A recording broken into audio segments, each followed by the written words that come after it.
Hello, everybody. My name is Atsidi, and today we're going to be talking about some things that you can easily get. Uh, I'm not a big fan of New York Times. I've been trying to remember to cancel my subscription because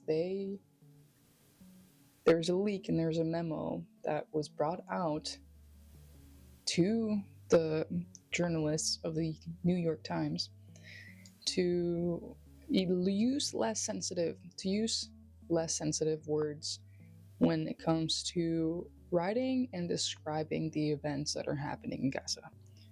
That's BS. It's BS. The point of journalism is to tell the truth, to tell it how it really is, not to change because words we created languages to describe, to communicate. But with that too, it's so easy to manipulate. So honestly, screw New York Times. Uh, but I've been trying to cancel, just keep fucking forgetting because it's on my credit card and I just don't really pay attention. It's like automatic, so I just forget about it. It's the end of the year here. Literally, it's December 31st, and it's been a fucking crazy year. What the fuck? What the shit? And what is very unfortunate is that I didn't have a great childhood, so I grew up and I'm 24 years old now, and since got kicked out at 18, I've been trying to figure out life and overcome my traumas that I that I developed when I was a child, and kind of like rejoice back to like who I was, back to that innocent, pure child of me. 18, 19, well, younger, since like a middle schooler, I have been anxiety was a real I've always been an anxious person, like really bad, because of the environment that I grew up in and how I learned to live life. That I just became a very anxious being. And around 22, I think 21 years old, 22 is whenever I was like, holy shit, I can't continue living my life like this. It doesn't work out. I had that that rebirth at 21 years old, and some people never have that. They continue living their lives scared, and not having control of their life, but their egos having control of their life. And I'm very thankful that I got this at 21 years old or 22. I don't remember. The past is a blur. I became confident. I have so much self-esteem. I can walk with my head high and all of that. And I just basically overcame a lot of traumas. And then here comes Trump again, fucking that shit up. Oh, he can't fuck my life up if this, you know what I'm. But it sucks that whenever I was ready to take on the world as an adult, it's just like crappy times. Like, what? Why, whenever I'm healed and I'm like ready to whatever, there's war everywhere. I mean, there's always been wars, but it's just very bad right now, and it's because we're coming to a change as a collective conscious. The life is falling apart for a lot of us is because we're rebirthing. We're going to live life differently than we've ever lived before. And like, I had my rebirth at 21 years old.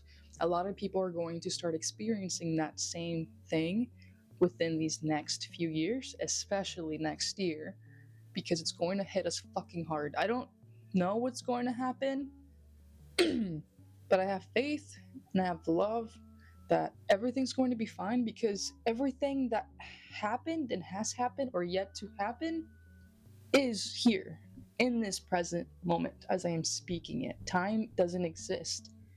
So it's all about perception. It's all about realizing what's surrounding you, where you are, and knowing how to deal with that.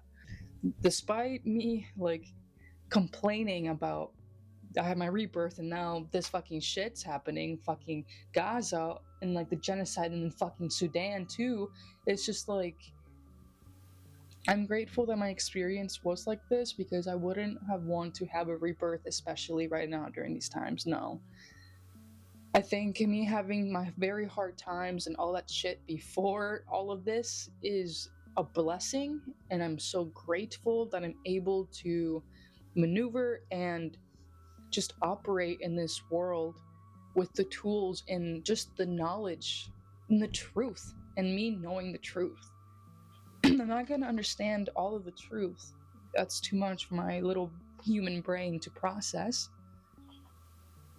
But I understand, and I know what it feels to be on both sides: love and not love, happiness and depression, anxiety or excitement. It's just like fucking, but whatever. So, with all that said, since there's so much shit happening and a lot of people in the USA don't know what the fuck is happening, we're just gonna talk a little bit about what's happening. We attacked Nigeria because of Catholics being killed, but hey, fuck the Catholics, fuck the Palestinian Catholics, fuck those, huh? Fuck the Christians in Israel, fuck the Christians in Sudan, but hey, in Nigeria, it doesn't make sense. We also performed a drone strike to Venezuela. So we're at full out war right now, as I am speaking these words into this camera. We're at war. We're also at full blown war with Iran, currently too. And since we are funding a fucking proxy war, we're also at war with many, many countries. Many, many countries. And also, Trump is really starting to affect the Venezuela's economy, because that is the best way to take down a country, a nation, is whenever you destroy the economy. What happened during 2020 when our economy kind of went crazy and nobody worked or whatever the fuck? We went crazy and we never looked back before 2020. So that's the perfect way to create and get what the fuck you want, is creating chaos from within. So that's what he's doing. He has in the past 2 weeks, United States seized one sanctioned tanker carrying oil as it sailed from Venezuela toward Asia. Sorry, I don't know why I said it like that. Asia. Asia. And then another one was intercepted. Another tanker which was not under U.S. sanctions. And then the U.S. Coast Guard tried to board a third tanker as it was on the way to Venezuela to pick up cargo. Right now, the Venezuela president doesn't know what the fuck to do. He's kind of like in the midst of, I don't know what we should do. We're being invaded. Like, he knows what the U.S. is doing, and I can't imagine how he feels, because he is a president. He's a leader to a fucking country. You have millions of people's lives at your hand as being president, and I can't imagine what he's going through, and having a big fucking horrible corrupted war weapon of the United States wanting your resources just because of that. And it's fucking stupid. It's so fucking stupid.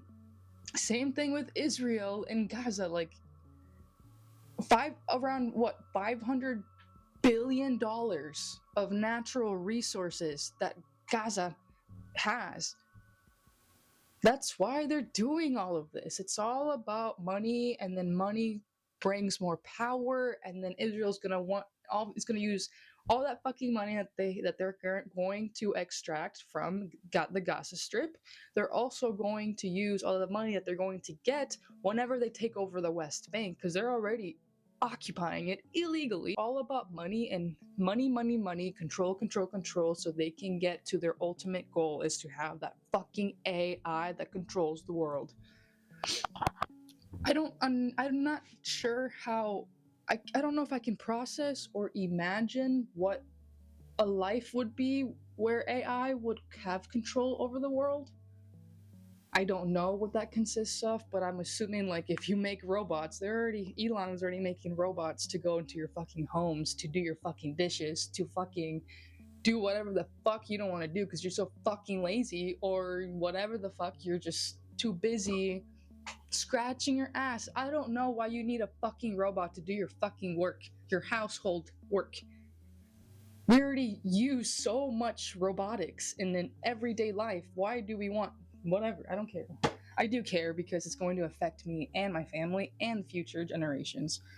But you have these robots roaming around doing fucking chores, that basic human fucking chores.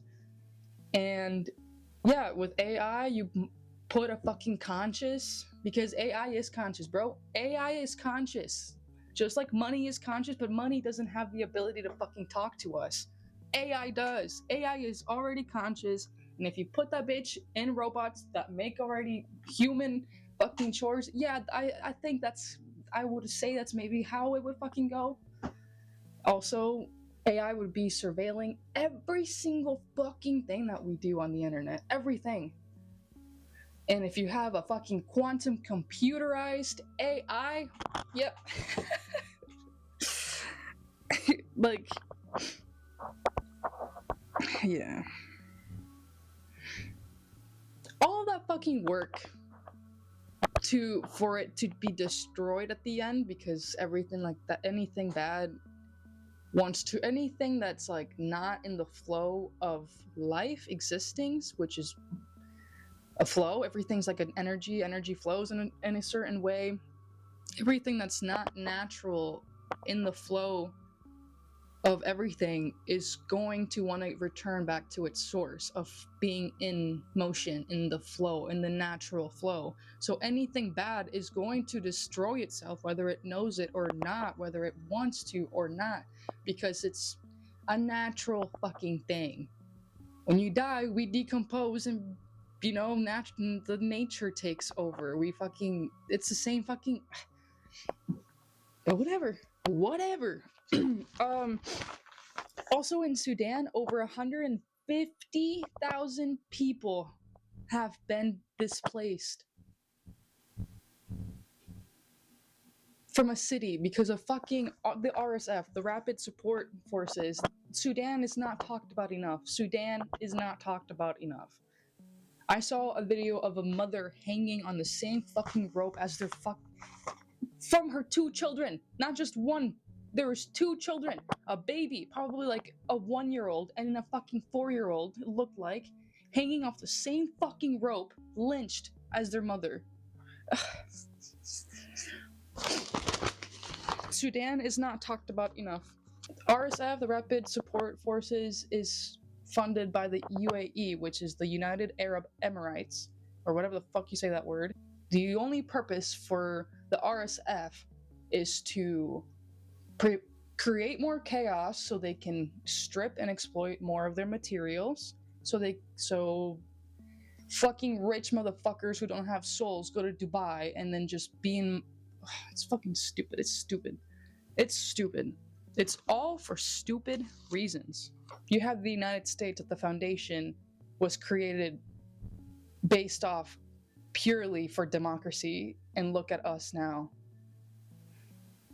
I don't understand how fucking bad people don't think they're gonna fall and fucking be destroyed, because they will. It's just a matter of time.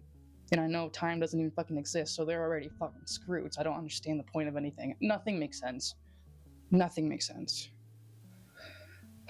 So yeah, those are some quick updates. I'm gonna go to the fucking UP and get some fucking, because it's a stressful fucking world we live in.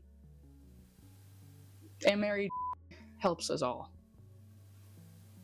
But yeah, don't stop talking about Sudan. Don't stop talking about Palestine. Don't stop talking about Congo. Because if Palestine is not saved, we're all fucked. We're all fucked if Palestine is not solved. Because Israel, the main Antichrist objective right now, or whatever, wants to create the Antichrist. And whatever the fuck you believe in, Antichrist just means it's the worst of the worst. It's like the opposite complete opposite of what true divine love is. That's the Antichrist. So yeah, if Palestine's not safe, nobody is safe, because that just means that Israel's just going to continue and continue and continue. United States is owned by Israel, so we don't really have to worry about the United States. We just have to worry about Israel, which unfortunately is Israel's occupying the United States as I speak too. Israel is in the American government. A lot of our Congress people are funded by Israel, so somebody who is corrupted doesn't give away money for free. They always expect something in return, and this is what they've been waiting for. This is the moment of time to be like, hey, this is my payback. You guys got to pay me back because my Antichrist thing is in motion, and I need all your support, because bad people can't do jack shit by themselves. Because it's sad, they're not powerful, they're fucking stupid. So yeah, free Palestine, free Congo, and free fucking Sudan. And free the United States. The fuck?